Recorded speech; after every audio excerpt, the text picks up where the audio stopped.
leaves no listener behind.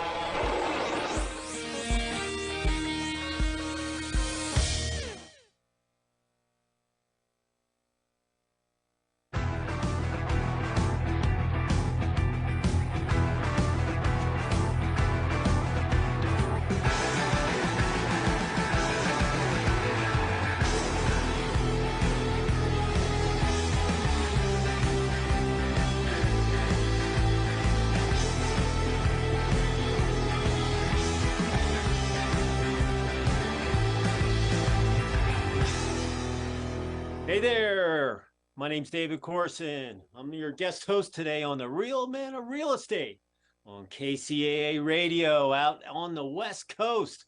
Welcome. I'm sitting in as a pinch hitter today, and I'm sitting here with two gentlemen. One name is Charles, and the other is Thunder. And I'm going to let them introduce themselves so I get their names and their titles and their companies correct. So, Charles, I'll let you go first.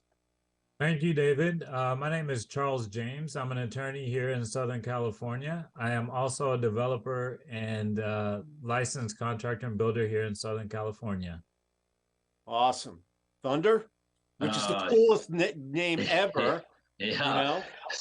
Yeah, so I'm flipping in multifamily space. I'm from Minnesota, but like I said, we got multifamily in different states at this point.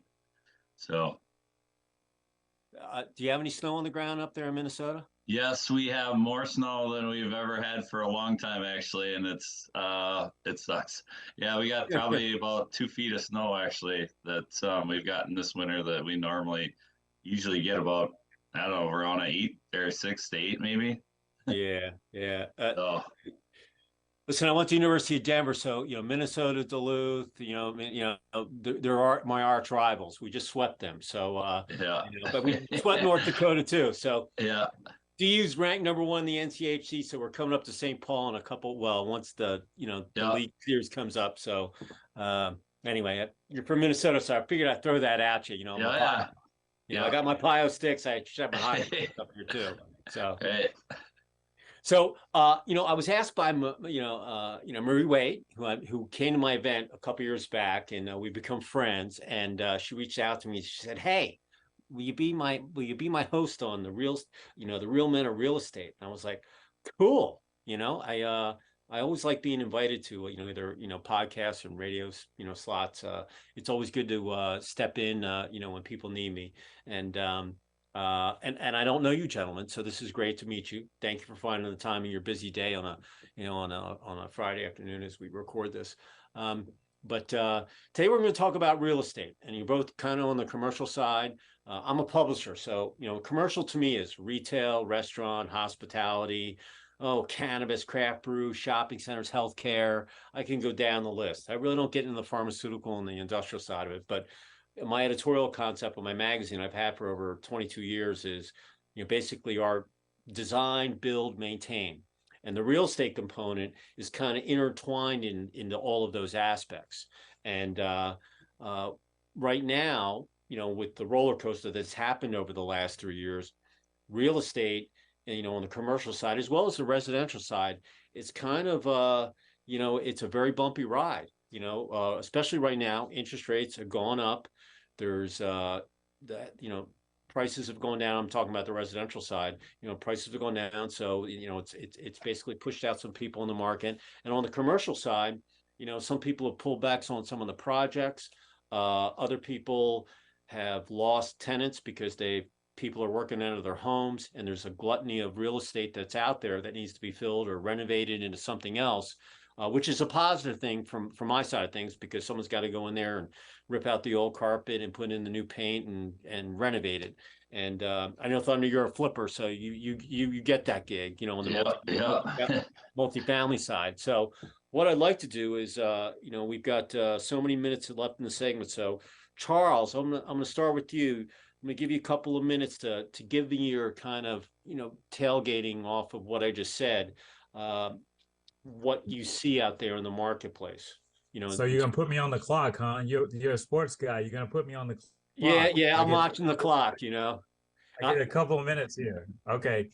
So So the thing is, to dovetail off of what you said, it is true about like the commercial real estate. When you look at WeWork and you look at Regis and you look at these kind of people who are leasing and renting these, office spaces, some people didn't have that opportunity because, like you said, they had maybe, I don't know, 20,000 square feet of space that someone was renting, and they were renting that space. And then after a while, they didn't have workers come to work during the pandemic. So then, they either broke the lease, lost the lease, or whatever happened.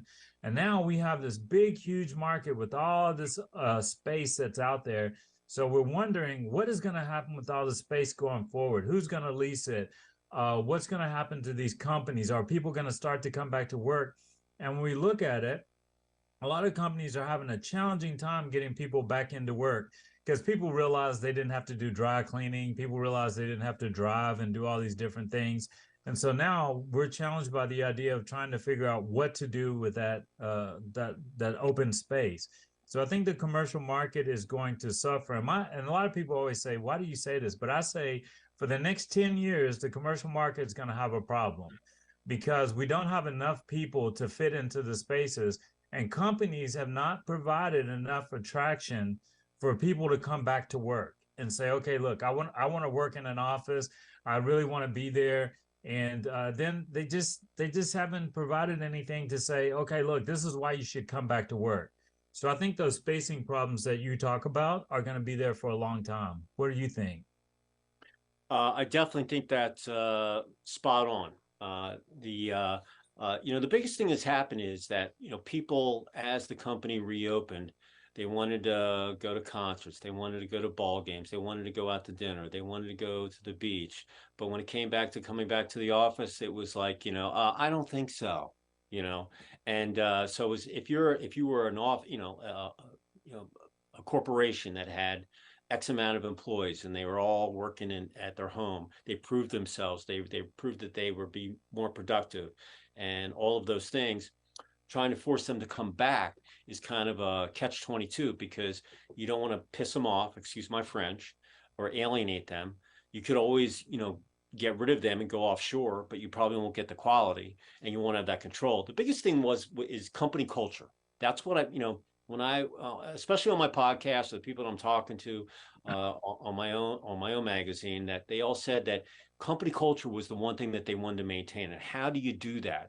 And I think going the hybrid route is the best way because you make them come in a couple of days. They still you can keep that company culture, but you also keep them happy that they are working at home because a lot of people realize that before the shutdown, it was just work.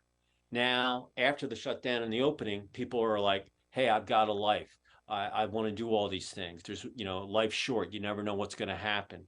And uh, that's the dichotomy as a real estate owner that has a gluttony of this open space is, what am I going to do with it? Eventually, it's going to be filled. I remember when I went to the University of Denver in the 80s. I'm giving my age away, but Right, downtown was empty. The oil boom had gone and all those buildings were empty. Now you go right, back there, they're all full and they've done a ton of more construction. So eventually something's going to happen to that. It's going to be the entrepreneurs and the people that have vision that are going to be able to fill that space and so forth. But you're spot on with that whole analogy of, hey, what do I do with this? And, when is right, it going to get filled? So real estate is, I was just talking, I had a guy on my podcast a couple of days ago. He's a luxury developer out of Miami. And he right, actually hired more people during the whole roller coaster over the last couple of years. And he said that real estate is the largest business segment, larger than automobiles. We've got a big boomer coming through here, so sorry. Hopefully, I won't lose my power. But he said that real estate was probably the largest, biggest business segment in the world, and bigger than construction or automobiles. And he went down a whole list of business segments. But he just said real estate is just an amazing category to be in because you're going to go through all these dips and valleys. It's just the nature of the business. And right right. now, we're kind of in that valley of unknown, but it's going to come back up. So Mhm. Thunder, what's your take on it? I'm like with you. I agree that it's going to come back up. And like you said, I've talked to a lot of, I've gone to a lot of events too. And and a lot of them are, like you said, hunkering down and they're buying they're buying more than they've ever been before. So obviously there's, like you said, there's opportunities there now to buy. And so, like I said, people are doing it. And I'm one of them. Like I said, I just got into multifamily back in November of last year. And so we have, a partner in mind, and we've had some opportunities, and we're, like I said, we're rolling forward. Like I said, I was when I first started 3 years ago, well, 3 years ago, as of this March, we started on the single family flipping on the big side of, on the luxury side of things. And it was good at that time. And now, like you said, it's tough to sell on the luxury house because nobody's buying right at the moment, on the higher end like that. The lower end, middle and lower end, people are still buying, but not on that high end. Yeah, my wife's an interior designer, and she's been so busy over the last couple of years because people haven't, aren't selling their house. They're redoing their kitchen, they're redoing their bathroom, they're redoing their home, the basement. She just went out on 2 site visits today, and we sold our house in October of 21. It basically, it was my third house. It was my trophy house. I had it for 17 years, but my kid had moved out. We had 7,300 square feet, just me and 5 dogs and my wife. And now we have a piece of land up on the lake that I'm waiting to build on, but I'm waiting for interest rates to come down and for the labor shortage to kind of settle down a little. And I'm living in a little house, but I'm loving it. I've got no overhead. I don't miss it. It was great while we had it, but and that buyer is a complete different, because when I went to buy my house to live in now, there were like 30 or 40 people that I'd have to beat people out to buy this home, this little home that I'm sitting in. And but when I sold my house, and they're much more pickier, as far as that went. But I've got about a minute left in this segment. With my own show, I always ask, if there'd be one word that you could describe the real estate market before we go into our commercial here for our sponsor, what would it be for the real estate, do you think? Charles? I don't want like to be negative about the real estate market, like Thunder said, because, the one thing is that I believe the United States is always going to rebound. We're always going to rebound. So I would say that it's a rebounding market. That's what I would say. There you go. Rebound, bounce back. I love bounce back, Thunder? Rebounding market. Buyers. Yep, buyers. I'm going buyers market. Buyers market. All right. I'm going right between buyers and sellers. You need them both to tango. You need them both to dance. So, all right. So, listen, that was a really good segment, and we appreciate your feedback. And all you out there as listeners, we're going to take a short break and let our sponsors tell their story, and we'll be back with you in a couple of minutes. So hang tight. We'll be back. Thanks. This is Steve Matley. Join me every Thursday at 3 p.m. right here on KCAA for Building Solid Foundations radio talk show. I spent decades as a professional construction manager, business owner, real estate developer, and a college educator, and I enjoy learning new things from other people.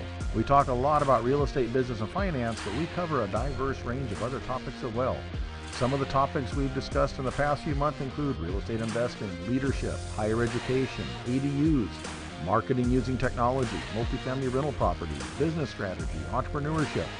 You never know who may show up or what they may talk about. So join us right here on KCAA for Building Solid Foundations Radio. Fire Up Connect is the most innovative business networking group, supporting and collaborating with a dozen of small businesses that are interested in building and establishing strong business connections, hosting educational live seminars while carrying out business and community-driven projects, as well as marketing programs as a part of its membership program.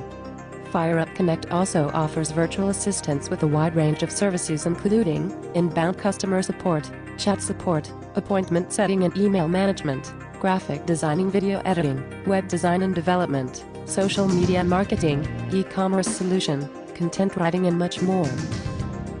For more information, head on over to www.fireupconnect.com.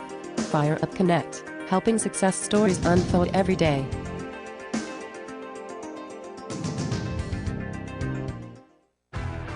Real Men of Real Estate. Men of Real Estate radio show here on KCAA. Boats, mortgages can be purchased.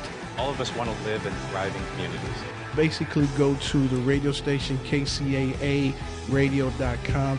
You can find us on your dial at 102.3 FM, 1050 AM, as well as 106.5 FM.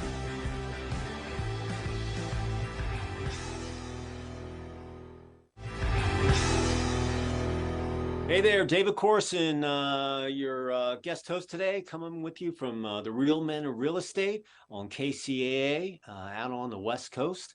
Thanks for coming back in. And I'm sitting here with attorney and real estate commercial developer Charles, and Thunder, who's a multi-housing family flipper. And we were talking about the excess real estate inventory that's out there, that's happening in the country today, along with the the lagging housing market with interest rates going up and rental property. It's actually I just heard a stat this morning. I don't know, one of the YouTube guys I was watching. He said that it's more attractive to rent a place than it is to purchase one. So it's crazy. It's like an upside down world right now, and it's going to get worse before it gets better. But I'm positive that it is going to turn in.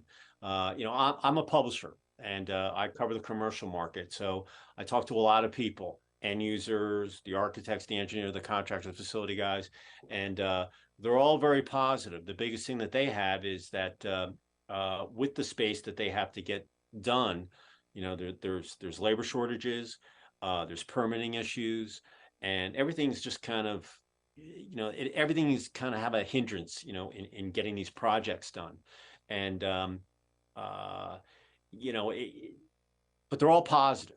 They're all thinking that, God, I had a great year last year. I could have even had a better year if I would have had the labor. I could have done more projects, but a lot of them didn't want to bite off more than they could chew, as well as, in retail, everything is built on the opening, or a hotel or whatever they were building. Everything is done for the grand opening, and you move back, and that's how you build your construction schedule. So, if you don't meet the deadline and on budget and on time, it just kind of messes everything up. So those kind of schedules and plans, through the last 3 years, as we've opened up across the country, it really depends on what state you're in and what kind of regulations and how the state was open. Obviously here I'm in Georgia, so we really didn't have a shutdown. A lot of the projects, went on, and but restaurants, if you were, in a restaurant, you probably took it on the chin. If you were fast food, you were booming. If you had a drive-through, you were cranking. If you didn't have a drive-through, so it really, you had to look at every kind of component. And then obviously, if you were an essential business, like long-term care or healthcare or any of that kind of stuff, you were busy. But what I'd like to ask you two gentlemen is that dovetailing off, the amount of real estate that's out there. What do you think that are going to be the telltale signs that things are on the upturn? At that, and will interest rates come down eventually? To cause that, to bring more buyers in to where right now they're getting kind of shuttered out, if you know what I mean. Charles? When you really look at this, and I was thinking about it, David, while you were talking, in 2008, the market just flipped upside down. I mean, it went crazy, and we had to have the feds step in to help us. And when the feds stepped in to help us, they actually helped us to get out of, the market where the market was flipped upside down. Real estate brokers, bankers, everybody's basically going out of business. So when I look at the market right now, where we have this slight inflation and where we have a little bit of a slowdown, I don't know what you guys are thinking, but I'm thinking, okay, if we get out of 2008, we're going to definitely be able to get out of this market.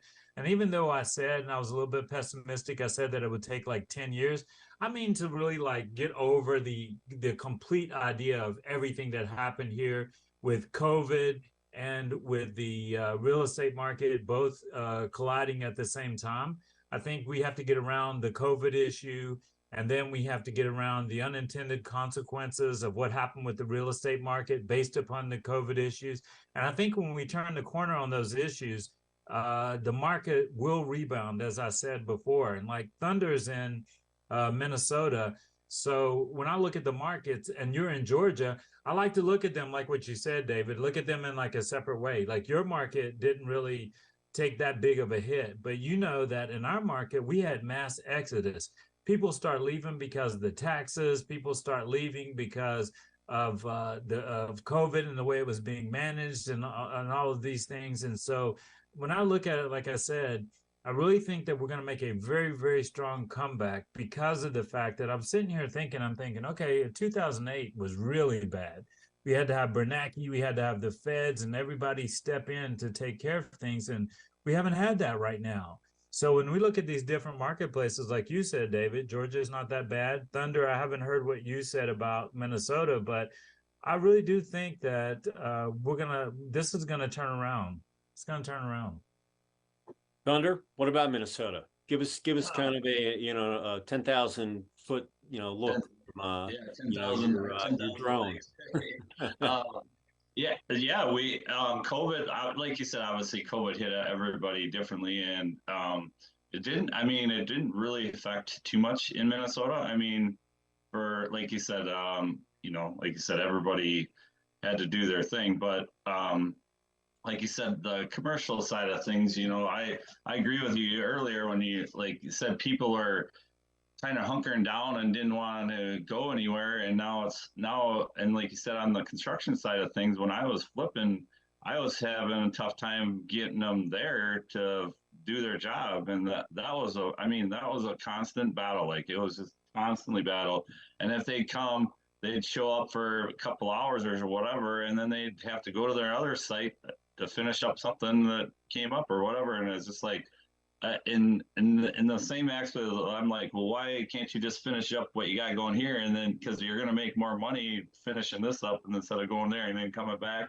it was like I said, it was just a constant cycle battle there of why I don't where their like you said where their mindset the whole COVID, which I think you guys would agree too that COVID there switched everybody's mindset of like now we don't have to work as hard and still like you said stay at home, and I get it, I get it, like people want to kind of back off and don't want to work, I guess want to work as hard, but still like in the same aspect, I mean we got to get the jobs done, we got to get this and that or whatever it is, I mean, so and these companies still want to grow, I mean, so I like I said, I hope we can get those people to turn back. And then the other thing, I was just listening to a podcast it was the other day, and he brought up the whole bringing up.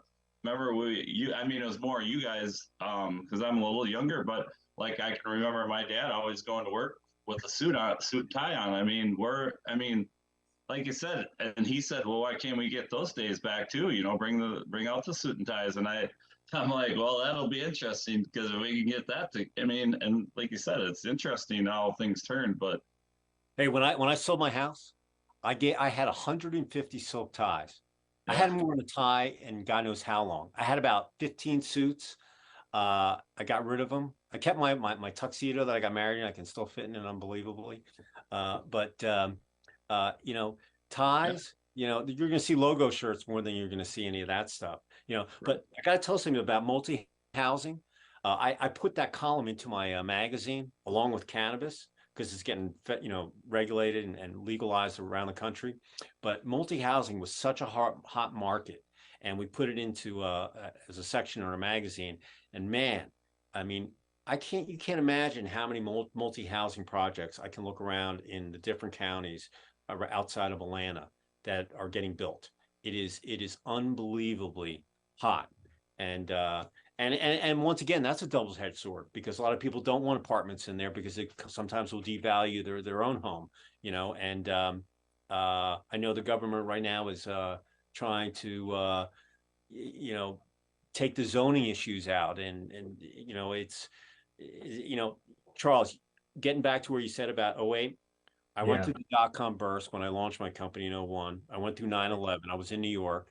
And I went through the 08 fiasco, with Fannie Mae and all that. And my wife was in the refi business. So I used to see these contracts come over the facts, and I look and I'm like, that person should not get a house. Okay. Right.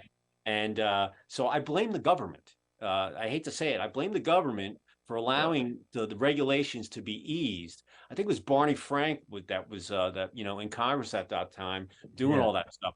But the biggest thing during '08 was, the economy fell off the cliff. And listen, construction, man, it just got whacked.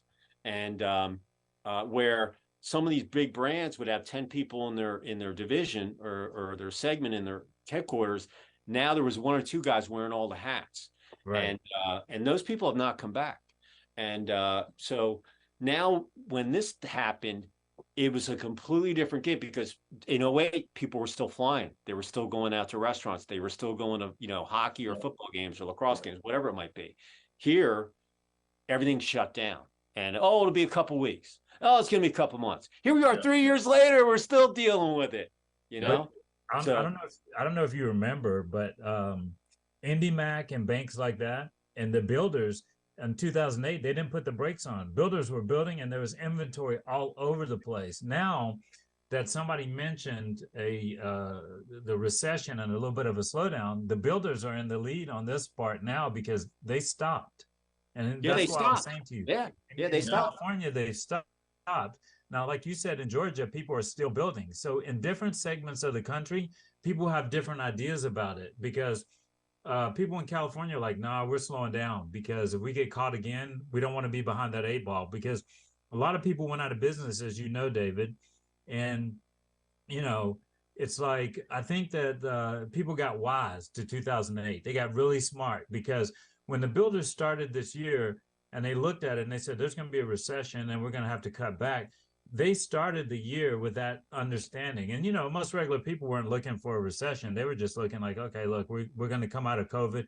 Everybody's just happy to come out of COVID and get back out and get something to eat and walk around, go to a ball game and do whatever. They weren't really looking at it. I think the recession, though, it's going to, like what they said, it's not going to be a long one. It'll last between 6 and 10 months, but people will still feel it later. They're not going to feel it now, but they will.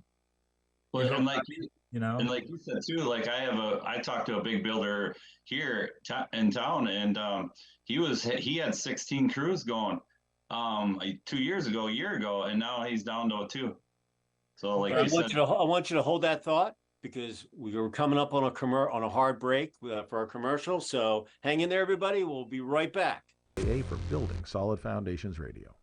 Fire Up Connect is the most innovative business networking group, supporting and collaborating with a dozen of small businesses that are interested in building and establishing strong business connections, hosting educational live seminars while carrying out business and community-driven projects, as well as marketing programs as a part of its membership program.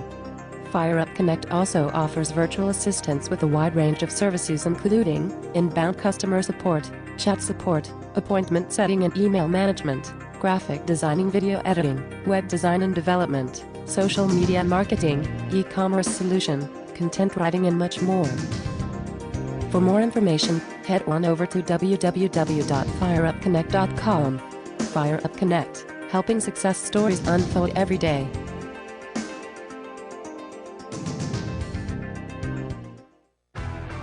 Real men of real estate. Men of Real Estate radio show here on KCAA. Boats, mortgages can be purchased.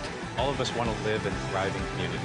Basically, go to the radio station KCAA radio.com.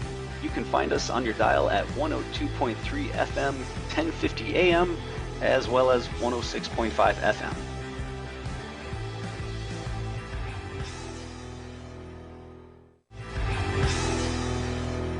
Hey, everybody. David Corson. I'm your guest host today on the Real Men of Real Estate on KCAA Radio out in the West Coast. So I'm sitting here in Atlanta, Georgia.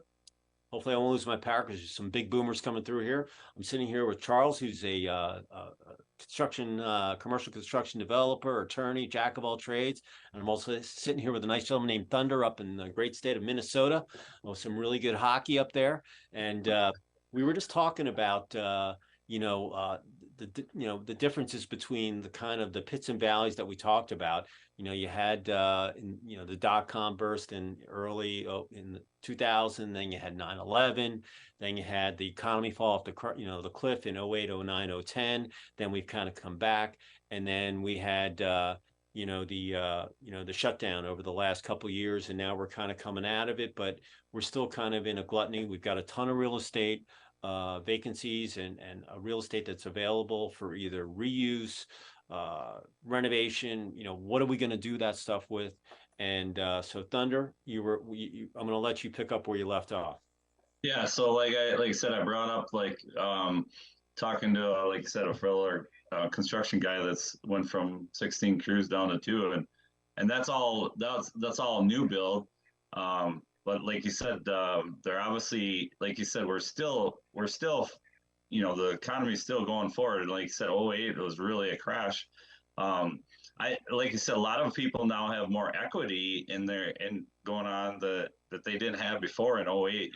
So like I said, I think, like you said, it's going to come back around. Like you said, obviously it'll come back around. When that'll happen, we'll see as that comes. But like I said, that was a big get. When I talked to that guy, I was like, wow, that's a big setback for him that he had to turn and but he's adjusting, and said there's still opportunities out there in real estate. I mean, that isn't going anywhere. It's always there. Like he said, it's one of the biggest things out there we have going. Yeah, Charles, when you said that, here in Georgia, believe me, the home builders, they stopped building because there was very, very little inventory. So when I sold my house in October 21, literally I would go and there would be 40 or 50 people that were trying to buy a home. And I would get like 15 minutes in the house, and I'd walk out and there'd be 20, 2 or 3 people waiting to get in there. And if you didn't pay cash for that house, you weren't getting it. And you were I had to pay about $30,000 over the asking price. And this house was not worth that. But I told my wife, look, we got 5 dogs. We're going to sell our house. I don't want to live in a mobile home or a tent. I can't rent. I got 5 dogs. No one's going to take me because my wife's a rescuer. So, it was and we were going house to house, and we kept getting bumped off, and we had the cash to pay for it. And finally I said, look, you got to find us a house. So this last one, I mean, just to buy the home, no inspection, everything is like, if you want this is the way it is, and there's no negotiation.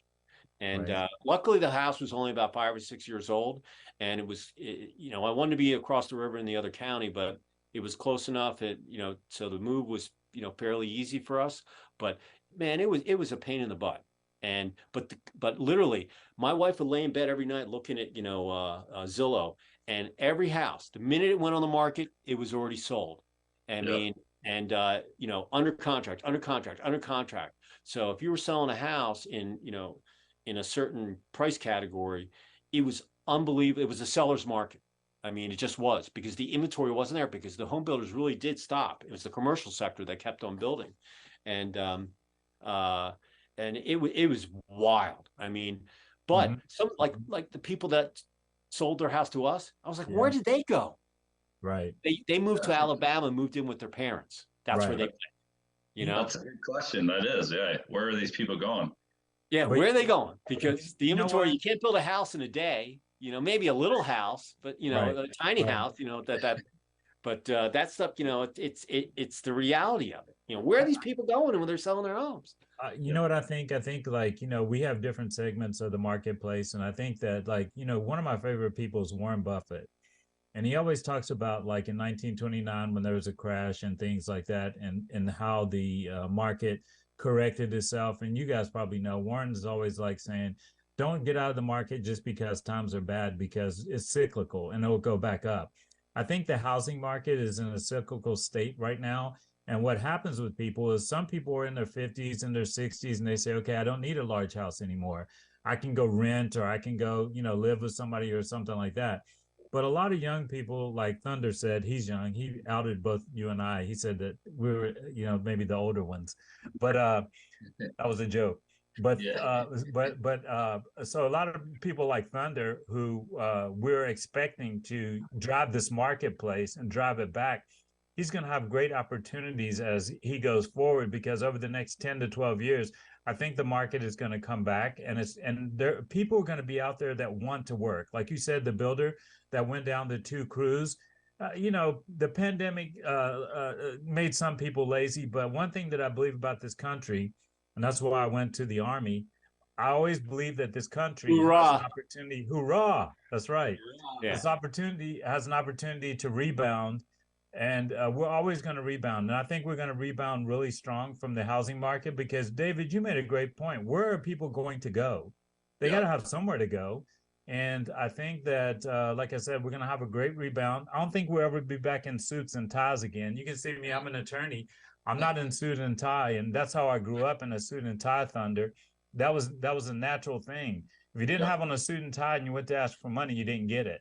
Today, you can have on a nice polo, you can have on a nice shirt, and people will do it. So I think that that we have to change our mindset in terms of what's happening with the real estate market. Guys like us, we're always on board because we love real estate and we want to see the market continue to rebound. I think that the market will rebound. We'll find new people. There's going to be new builders. There's going to be guys like Thunder out there killing it and trying to make changes in the marketplace, and it's just going to boom. I really believe it. That's going to boom. I probably won't be a part of the market, but it'll boom.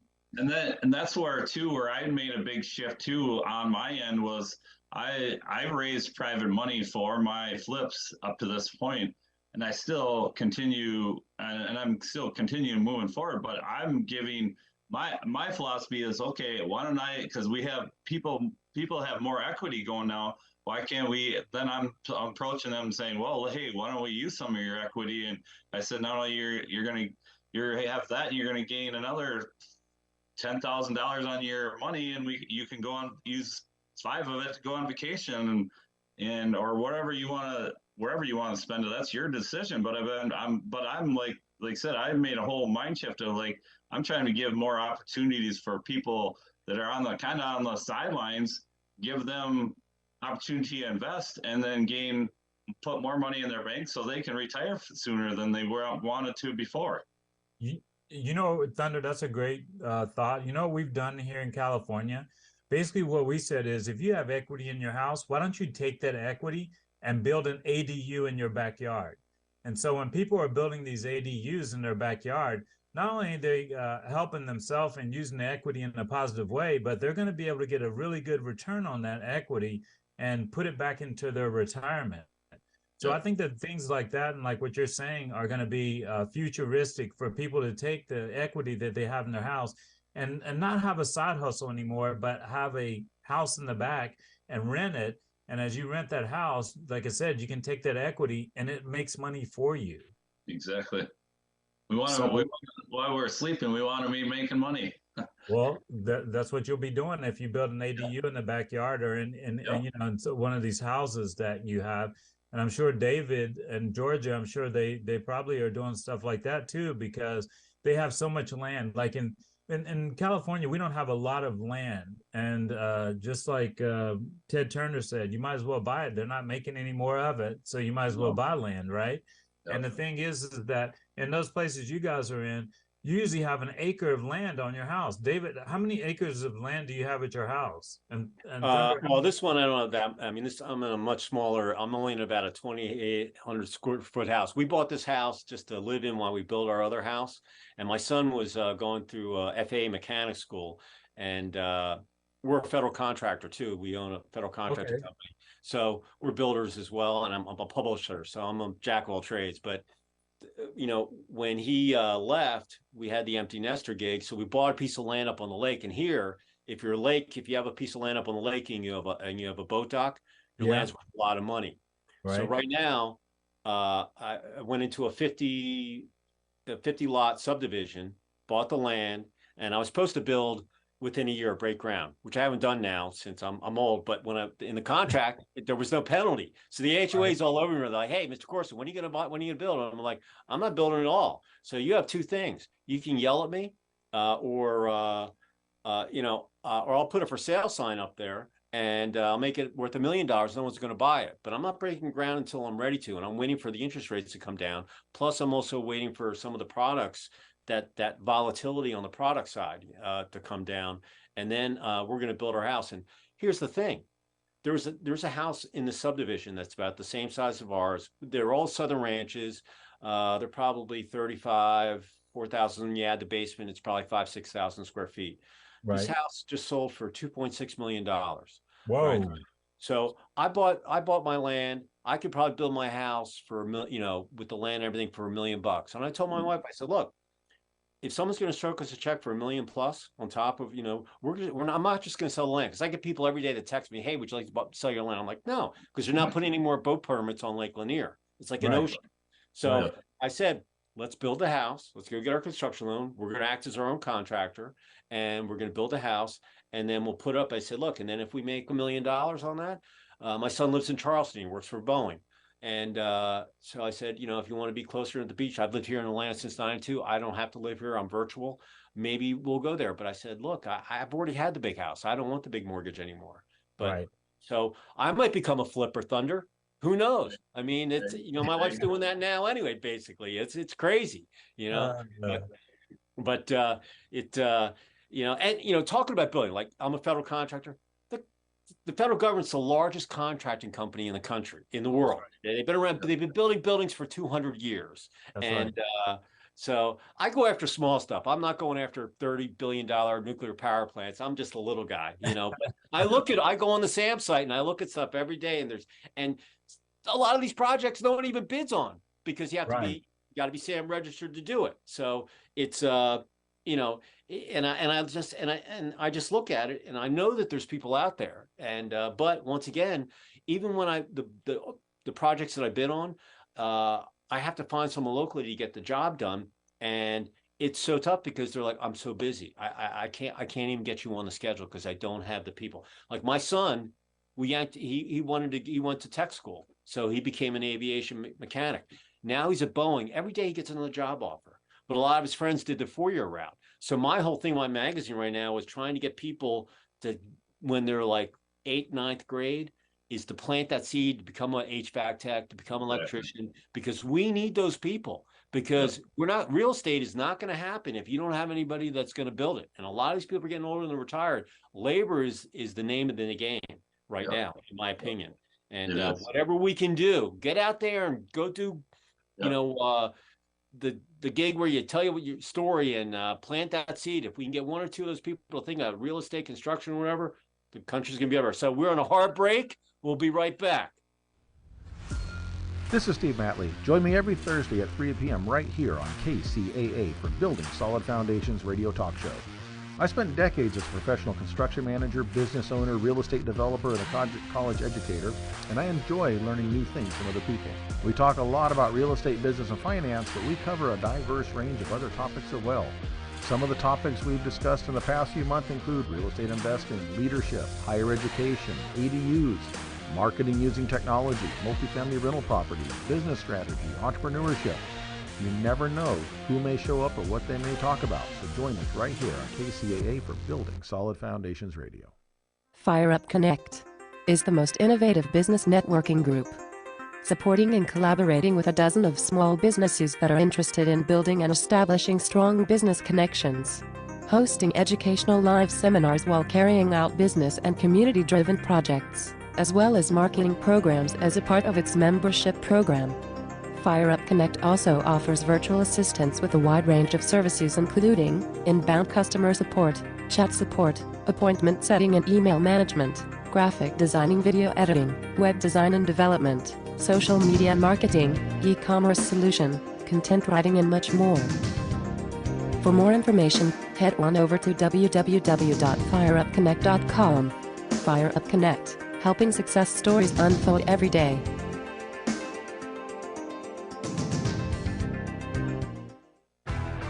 Real men of real estate. Men of Real Estate radio show here on KCAA. Boats, mortgages can be purchased. All of us want to live in thriving communities. Basically, go to the radio station KCAA radio.com. You can find us on your dial at 102.3 FM, 1050 AM, as well as 106.5 FM.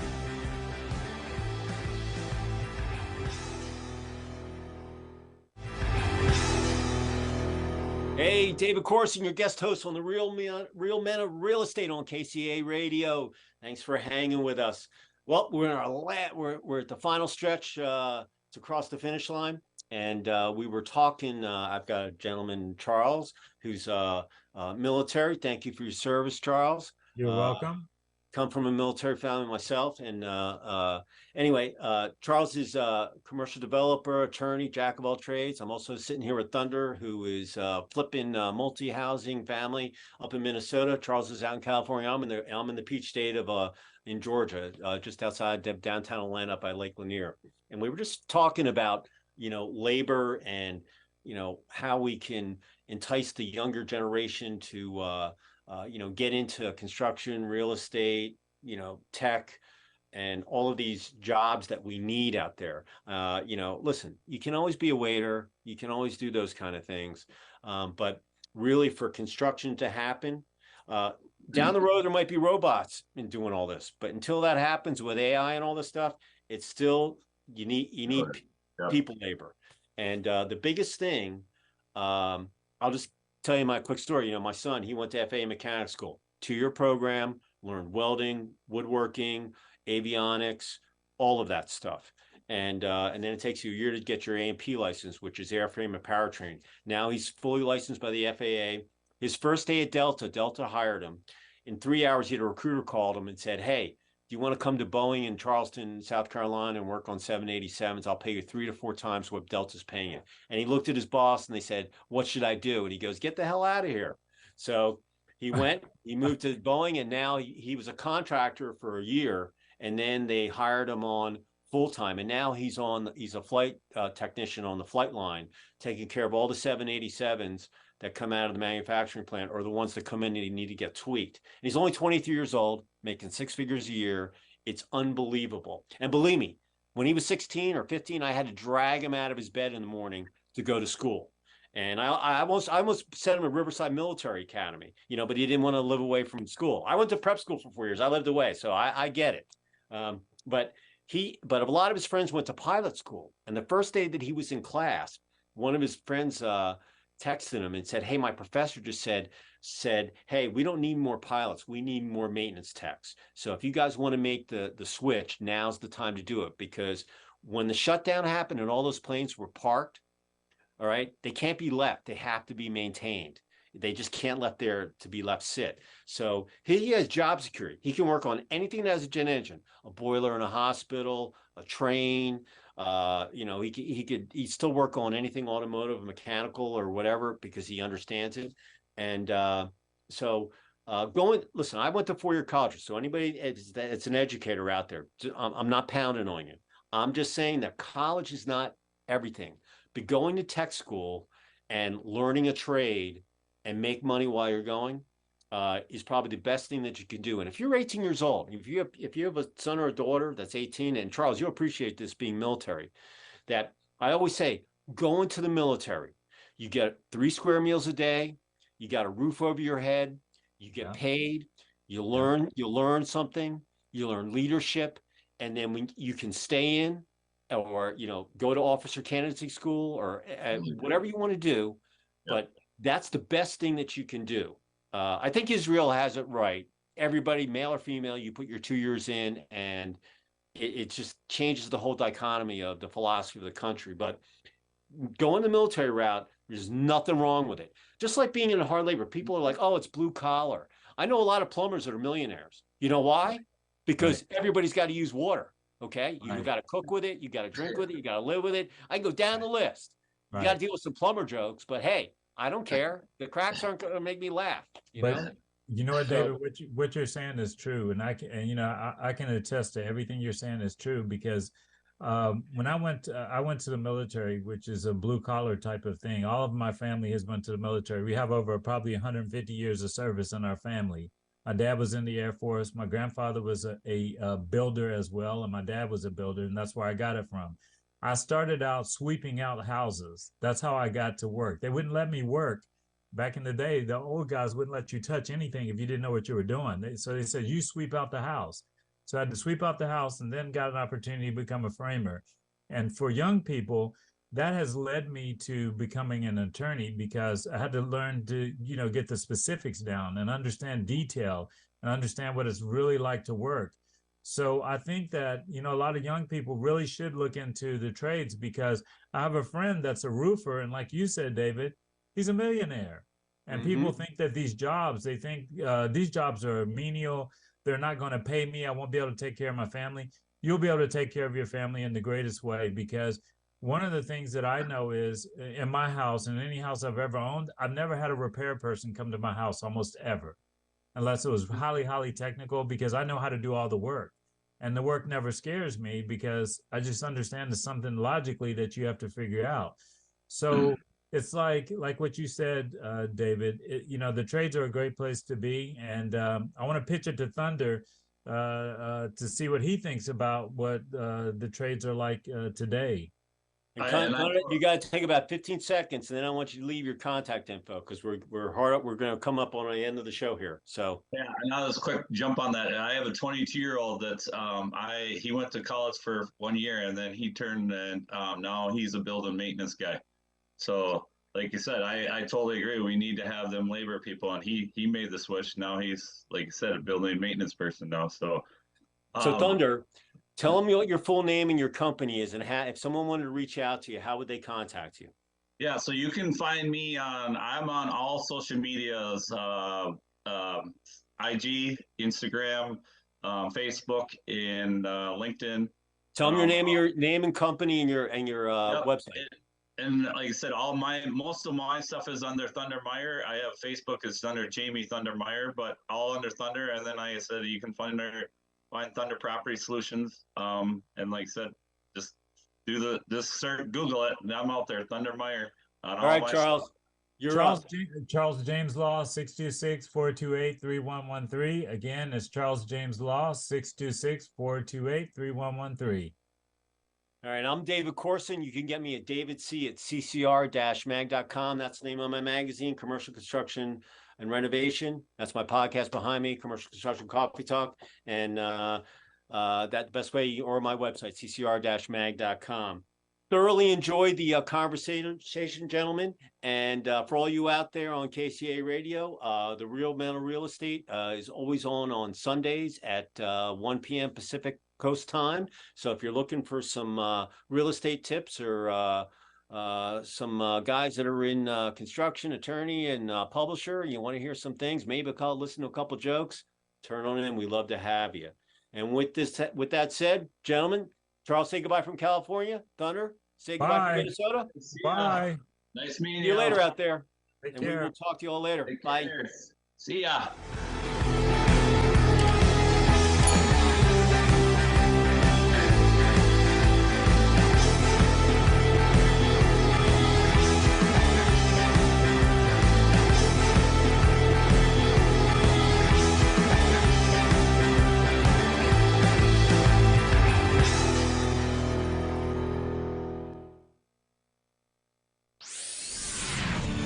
Southern California's mind